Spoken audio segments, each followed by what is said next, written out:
जी माती आणून याच्यात टाकून हे गडगे बनवलेले असतात. हे पुढे काय आपल्याला पाहायला मिळणार नाही आहे. तर एक 150-200 वर्षापूर्वीच्या अशा भिंती आहेत बघा, अशा जुन्या. झाडं जी होती आमची, जी पहिल्यांदा आम्ही लावली होती ती सर्व जळून गेली होती. आणि काजूची साईज पण तुम्ही बघू शकता, अजून कोवळ्या आहेत तरी साईज बघा ही एवढी आहे. तर मंडळी आता आपण वरती आलो आहोत, म्हणजे जिथे आमचं शेत आहे तिकडे आम्ही आलो आहोत. हे बघा, हे असं बनवलेलं असतं गावी. हे आमच्या इथे ह्याला अन्न किंवा बेडे असं म्हणतात.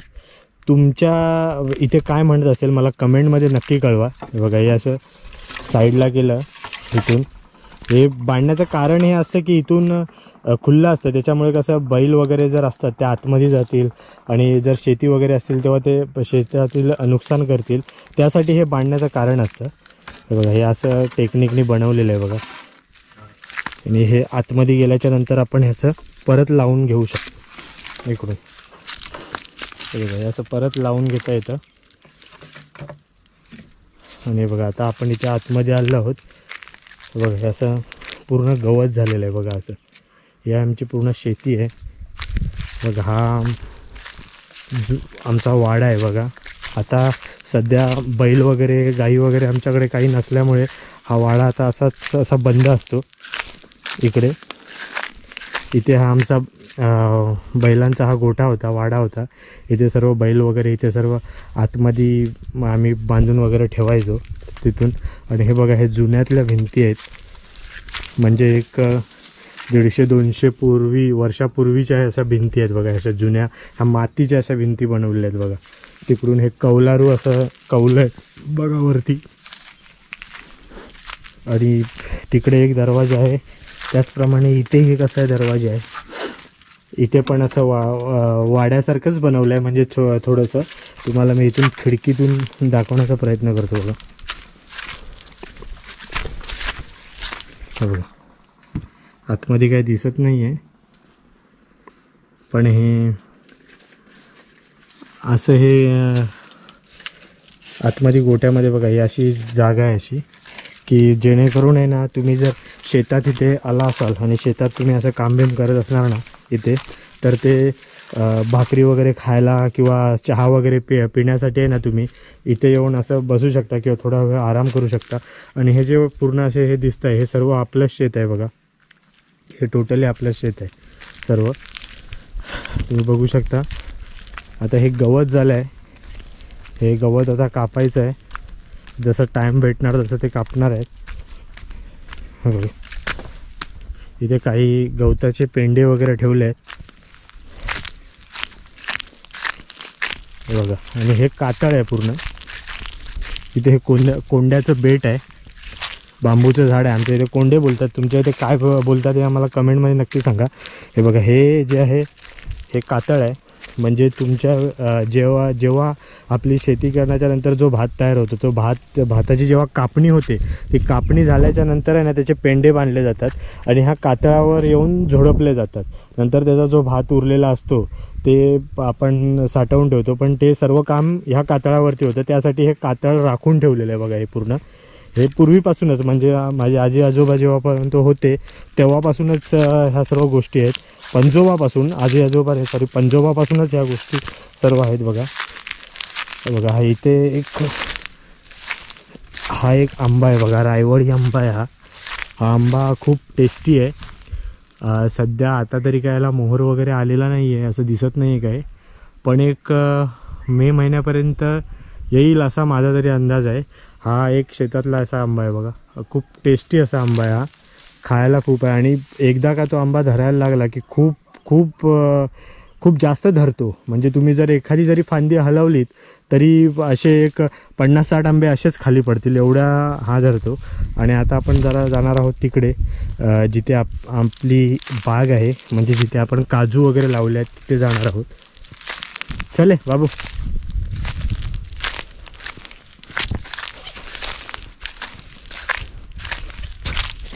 हे बघा,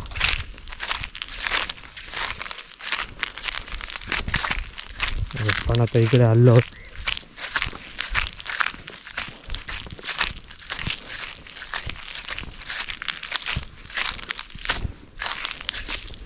हे बघा, हे काजूचं झाड आहे, आपलंच आहे झाड आहे पण. हे बघा, हे असे काजूचे झाड आहेत. तुरे वगैरे आले आहेत, त्याचा अर्थ काजू येणार आहेत. आणि ही झाडं आहेत इथे. हे बघा, हे असा हा बांध बांधलेला आहे. आमच्या इथे गडगा म्हणतात ह्याला, तुमच्या इथे काय म्हणतात मला कमेंटमध्ये नक्की सांगा. आता आपण जाणार आहोत आतमध्ये आणि बघणार आहोत की कशा प्रकारे काजू झाले आहेत आणि कसं काय आहे ते. आता आपण चाललो आहोत आतमध्ये. इथून तुम्हाला सांगतो मित्रांनो की जे हे दगड जे आहेत, हे बघा, हे पूर्वीचं बांधकाम आहे. हे जे आम्ही गडगा म्हणतो याला, हे जे पूर्वीची जी लोकं होती, ह्या दगडांची रचना अशा प्रकारे करायची ह्याच्यातून की बघा, अजूनही तुम्ही किती ह्याच्यावरती वजन टाकलात किंवा काय टाकलात तर हे कोसळणार नाही, ढासळणार नाही. आणि ह्याच्यामध्ये कुठलंही रेती किंवा कुठलंही सिमेंट ह्या लोकांनी वापरलेलं नाही आहे. नुसते माती आणि दगड याची अशा प्रकारे रचना केली आहे ते जेणेकरून हे वर्षानुवर्ष टिकतात आणि ते ढासळत पण नाही, अशी ही रचना आहेत. म्हणजे हे पूर्वीच्या कोकणातल्या लोकांची ही कला आहे. आणि ही कला, हे जे गडगे जे आता तुम्हाला दिसत आहेत, हे सर्व हे कुठे ना कुठेतरी पुढे लुप्त होणार आहेत. कारण की प्रत्येकजण कंपाऊंड बांधायला लागला आहे, चिऱ्यांची कंपाऊंड बनवायला लागले आहेत, तारेचे कंपाऊंड वगैरे बनवायला लागले आहेत. हे असे पुढच्या पिढीमध्ये दिसतील असं मला तरी वाटत नाही. तर आपण हे जे आहेत याला नो इन्व्हेस्टमेंट आहेत. हे जे दगड असतात, हे कातळ जिथे असतात ते कातळ तोडून हे दगड आणून हे गडगे बनवलेले असतात. त्याच्यामुळे यांना कुठलीही इन्व्हेस्टमेंट लागत नाही, कुठलाही पैसा खर्च करावा लागत नाही. आपल्या जिकडची माती आणून ह्याच्यात टाकून हे गडगे बनवलेले असतात. हे पुढे काय आपल्याला पाहायला मिळणार नाही आहे. तर चला आता आपण जाऊया आतमध्ये. हे बघा, हे पूर्ण झाडं आहेत, काजूची झाडं आहेत. हे बघा, हे खैराचं झाड आहे, हे खैराचे झाड आहेत. बाकीची बघा, हे काजूची झाडं आहेत. हे बघा, काजूला तुरे आलेले आहेत. हे बघा, आताशे कोवळे काजू आले आहेत बघा, छोटे छोटे. हे बघा, तुरे आले आहेत. म्हणजे हे एका महिन्यानी पूर्ण तयार होणार आहेत. इथे असे प्रत्येकच काजूच्या झाडावरती तुरी आलेले आहेत बघा. आणि असे हे छोटे छोटे काजू पण आलेले आहेत. हे बघा, आणि ही मित्रांनो इथे पण आहे ना, जवळजवळ तुम्हाला सांगतो की एक 5 फुटावरती एवढं मोठं गवत वाढतं. 5 फूट माणूस दिसणार नाही एवढं गवत वाढतं. हे सर्व गवत कापलेलं आहे. आणि हे कापून आहे ना पूर्ण, ही बघा, ही बाग कशी पूर्ण साफ केली आहे बघा. हे पूर्ण श्रेय माझ्या आईला वगैरे जातं, कारण की त्यांनी इथे येऊन ह्या शेतामध्ये ह्या बागेमध्ये येऊन त्यांनी पूर्ण मेहनत केली आहे. कारण की त्यांनी हे पूर्ण गवत वगैरे कापून घेतलं आहे. माझा लहान भाऊ आहे, तो लहान भाऊ पण येतो इकडे आणि हे पूर्ण कापायला वगैरे, हे माती टाकणं वगैरे, याच्यात खत टाकणं वगैरे, हे सर्व ते कामं करतात. आणि त्यामुळे कसं आईवडिलांची जी मेहनत आहे ती कुठेतरी फळायला लागली आहे तिथे.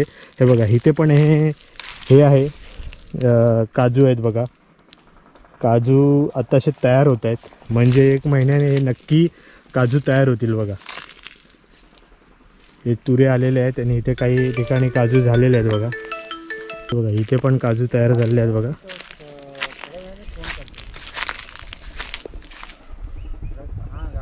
हां हां, हे बघा, हे काजू बघा, हे जो मोहर आलेला आहे बघा, वरती पण काजू आहेत. इथे खूप सारे काजू आहेत बघा, इथे पण झाले आहेत बघा. आणि झाड केवढं झालं आहे बघा हे. तर मित्रांनो तुम्हाला सांगतो, ही झाडं जी आहेत, ही झाडं आम्ही लॉकडाऊनमध्ये लावली होती. म्हणजे ज्यावेळेला लॉकडाऊन आला, आम्ही तसे मुंबईला राहणारे होतो. म्हणजे गावी आमचं येणं जाणं नव्हतं, जास्त येणं जाणं होतं पण एक सणासुदीच्या दिवशी किंवा मे महिन्यामध्ये वॅकेशनमध्ये आम्ही फक्त येऊन जायचो. पण त्याच्या व्यतिरिक्त आमचं येणं नव्हतं. पण ज्यावेळेला लॉकडाऊन लागलं तर त्यावेळेला इथे बसून करायचं काय, तर मग हे आम्ही सर्व जी आमची जागा होती तिथे आम्ही हे काजूची झाडं वगैरेची लागवड केली बघा. इथे एक काजूच्या झाडांची लागवड केली आणि ह्याच्यावरती आम्ही 1 वर्ष यांना पाणी घातलं. त्याच्यानंतर मग हे काजू आता 3-1 वर्ष झाली असतील यांना. त्याच्यानंतर हे काजू थोडे थोडे धरायला लागले आहेत बघा. हे ॲक्च्युली हे अजून धरायला लागले असते, पण इथे काय झालं आहे बघा, हे तुम्हाला समोर दिसत असेल की एक लाईटीचा पोल आहे बघा. हा एक मिनटं तुम्हाला दाखवतो मी. बघा हा लाईटीचा जो पोल आहे, हा इथून बागेतून आमच्या पोल गेला आहे बघा. हा जो पोल गेला आहे, हा बघा हा लाईटीचा पोल गेला आहे, ह्या तारा गेल्या आहेत. तिथे हे वाडीत कनेक्शन जातं. तिथे पण काहींची घरं आहेत. तर जेव्हा जोराचा वारा वगैरे येतो किंवा काय येतो त्यावेळेला इथे ह्या वायरी एकमेकाला चिटकून एकमेकांना घर्षण होऊन स्पार्क होतं, आणि स्पार्क झाल्यामुळे काही ठिणग्या त्यांच्या इकडे पडतात आणि मग असंच 1-2 वेळा झालं. आणि त्याच्यामुळे कसं इथे आग लागली, आणि आग लागल्याच्यामुळे हे सर्व झाडं जी होती आमची, जी पहिल्यांदा आम्ही लावली होती ती सर्व जळून गेली होती. त्याच्यामुळे आमचं खूप नुकसान झालं होतं बघा. इथे पण बघा हे खड्डा बनवला आहे आम्ही, आणि इकडचं झाड जळून गेलं, कारण की हे इथे वायरीच्याच इथे जवळच होतं, त्यामुळे ते पूर्ण जळून गेलं. त्याच्यामुळे आम्ही इथे झाड आता लावलं नाही आहे तिकडे, की परत जर असं कधी झालं तर ते नुकसान होऊ शकतं. आता त्याच्यामध्ये बघा तिकडचं पण एक झाड जळालेलं आहे आणि तिकडचं पण एक झाड जळालं आहे. म्हणजे जे मध्यंतरी हे नुकसान पण झालं, पण आम्ही तेवढ्यावरतीच थांबलो नाही. आई वडील वगैरे इकडे आले, त्यांनी पुन्हा मेहनत केली इकडे, आणि ह्या सर्व झाडांना वगैरे चांगल्या प्रकारे यांची निगराणी केली आहे बघा. आता इकडे वरती थोडे थोडे काजू आले आहेत. ह्या झाडांना पण आहे बघा काजू आहेत, आणि काजूची साईज पण तुम्ही बघू शकता. अजून कोवळे आहेत तरी साईज बघा ही एवढी आहे. म्हणजे जशी जी मोठी होणार त्याच्यापेक्षा मला वाटतं ह्याच्यापेक्षा मोठी साईज आपल्याला बघायला मिळणार आहेत तिथून. बघा खूप आहे. हे सर्व ही काजूची झाडे आपलीच आहेत. हे पण आहे काजूचं झाड बघा तिथून. तर बघा हे एक आंब्याचं झाड आहे बघा, याला खूप मोहर आलेला आहे बघा. म्हणजे आंबे ह्या वर्षी आहेच. आंब्याला प्रत्येक झाडाला आंब्याला तुम्हाला मोहर भेटतो आहे. अजून रायवळी आंब्याला तर मोहर आला नाही, पण जिथे कलंबी आंबा आहे, हापूसचा आंबा आहे, त्यांना मोहर आलेलाच आहे बघा. हे पण मोठं काजूचं झाड आहे, किती मोहर आलं आहे बघा. म्हणजे इथे आपल्याला काजूसुद्धा त्यावेळी बघायला भेटणार आहेत. काजू त्या व्यतिरिक्त आपल्याला आंबा पण बघायला भेटणार आहे. आणि इथूनच खाली आहे बघा, आपण इथे जाणार आहोत आता. एक मोठी नाही एक छोटीशी बाग आहे, पण ती चांगल्या प्रकारे डेव्हलप केली आहे बघा. इथे साफसफाई पण केली आहे. हे सर्व श्रेय आईवडिलांना जातं, कारण की त्यांनी खूप मेहनत घेतली आहे इकडे, आणि हे सर्व साफसूफ करून ठेवलं आहे. हे बघा इथे पण आहे. इथे पण काजूच्या झाडांना वरती मोहर वगैरे आलेला आहे. इथून बघा हे पूर्ण जागा साफ केलेली आहे.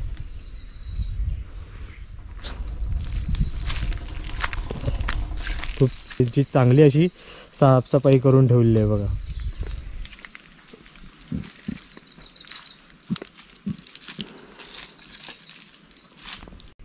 तर मंडळी आता आपण बागेतून, म्हणजे तिथे तुम्हाला मागे जे दिसत असेल त्या बागेतून आपण आता बाहेर आलो आहोत, इकडे आलो आहोत.